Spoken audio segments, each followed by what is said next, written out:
Sol, we're going to talk about your five-a-side dream team. Now, before I start, you won FA Cups, Premier Leagues, been to the Euros, World Cups.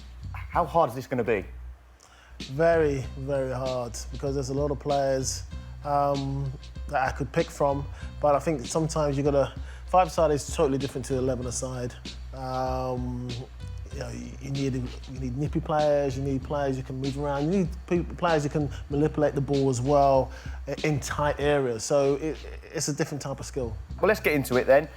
First and foremost, your formation, what you're going for. Obviously, we've got the keeper. Is it a 2-2, 1-2-1, or are you going all out attack? It's going to be a 1-2. 1-2-1. 1-2-1. OK. Starting the sticks. You've played with a lot of goalies, international, Arsenal, Tottenham. Who are you going for? I'm going to go for David Seaman. Good choice. You know, top keeper. Presence in the goal.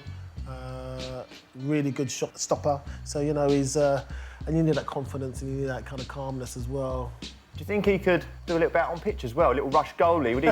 Unless the rules were you're only allowed in the box, but if he was allowed out there, did he have a little bit? Yeah, I think, you know, for me, Dave would, or goalie, like some of the guys call him, he would, you know, come out, his distribution of the ball was excellent as well. But for me, the calmness as well, which is very important for a keeper, the calmness in kind of pressure situations. And how much did that help you when you were playing, to have a goalie like Dave behind? So it's almost like when the crosses were coming in, you're like, well, that's Dave's all day long.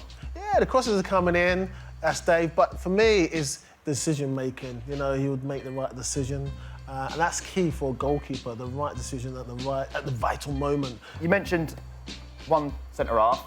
You've played with many. Who are you going for?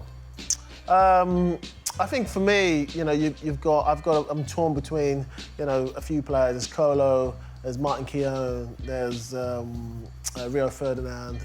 You know, I'm torn between all those kind of guys. For me, you only need one really centre half. So I would go with, say, you know, my England days. I'll put Rio in there. Yeah. What is it about his game that's made him the #1 defender? I think for five-a-side, when it's really quick and you're going to move the ball quick, he's perfect for that. He can get around, you know, the pitch as well. I think five-a-side, you need to be able to manipulate the ball very quickly and find the passes. And that, I felt he would, you know, for me, would be the best position in a five-a-side, you know, that kind of shape, that size. If it went into eight-a-side, it's maybe a little bit different. But for five-a-side, Rio's kind of perfect for that. You mentioned Colo Touré. He's a character. What was he like playing with at Arsenal? Fun. Always got a smile on his face. Willing to learn.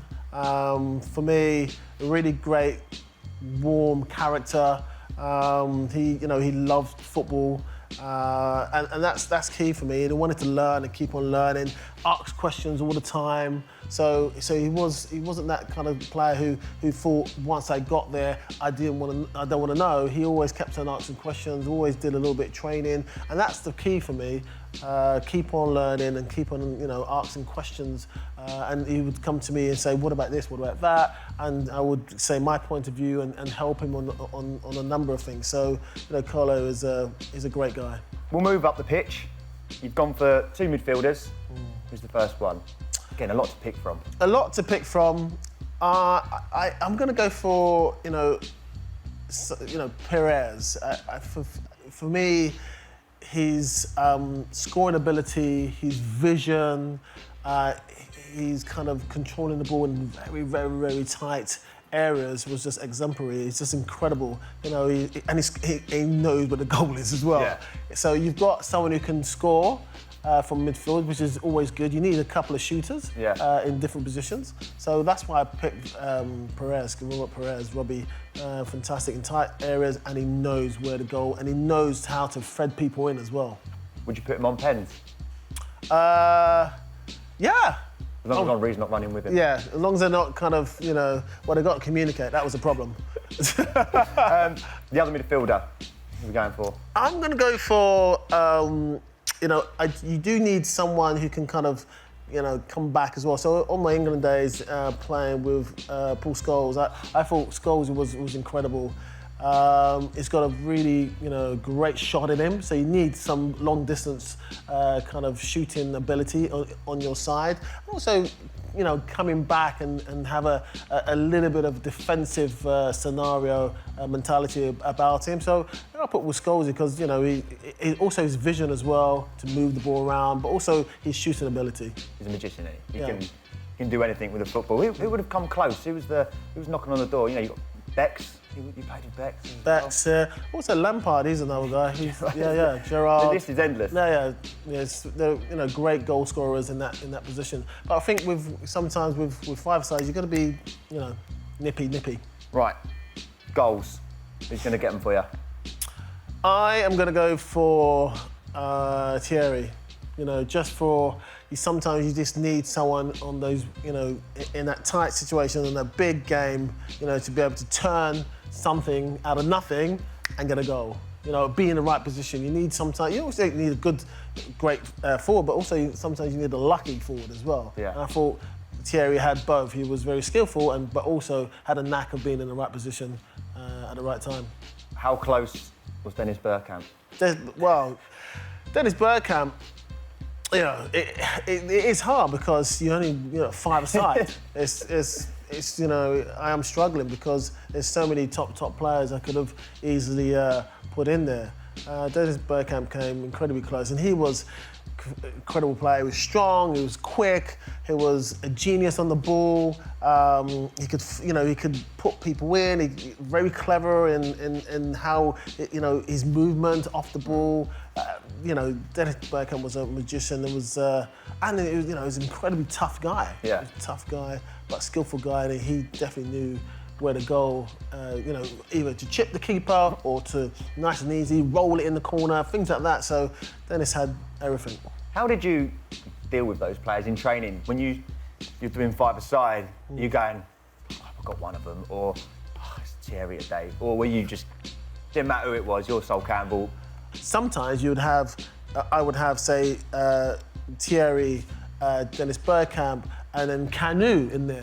So you've got one guy who likes drop in, and you've got to watch his chop, with Canu. Yeah. Another guy who kind of, if you allow him to drop deep and turn, he can put someone in or score himself. And then another guy, if you give him space and he starts running at you, he could run either side of you. So for me, you keep on having that against you. You ultimately, if you're top and you want to be a really good player and top world-class player, you start working them out and you get better as a defender and you get better as a player because you're up against this every day. We do give you a super sub. Who's on it? It's got to be Canu for me. Yeah. Yeah, just his holding up ability of the ball. You play it to him, it sticks. He's not, guys try to get in there and try to knock it off him. Yeah. It was incredible.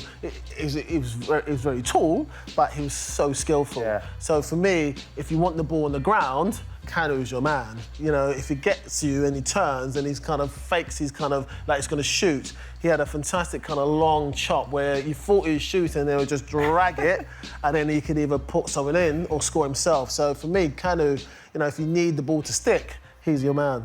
And we need someone to take charge. We need a gaffer. Who are you going for? Me? No. Yeah, I was going to say, you should put your... How would you manage those players? How would you deal with them? Just allow them to play. Just let every single player just do your stuff that you're good at. For me, it's not worth kind of, five-a-side is all about, playing freely. Yes, you got natural players in their natural position, so they'll naturally fall into their position, into their psyche. Scholes is going to come back. Rio's going to go forward but come back. If you got those, if you know the mentality, then you just allow them to play and do their stuff. So that's what I would do.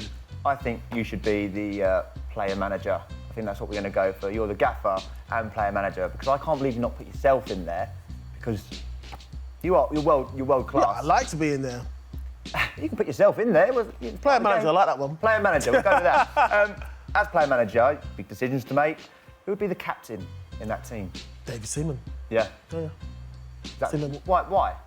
I think David Seaman is, for me, the way he carries himself. I like his mentality.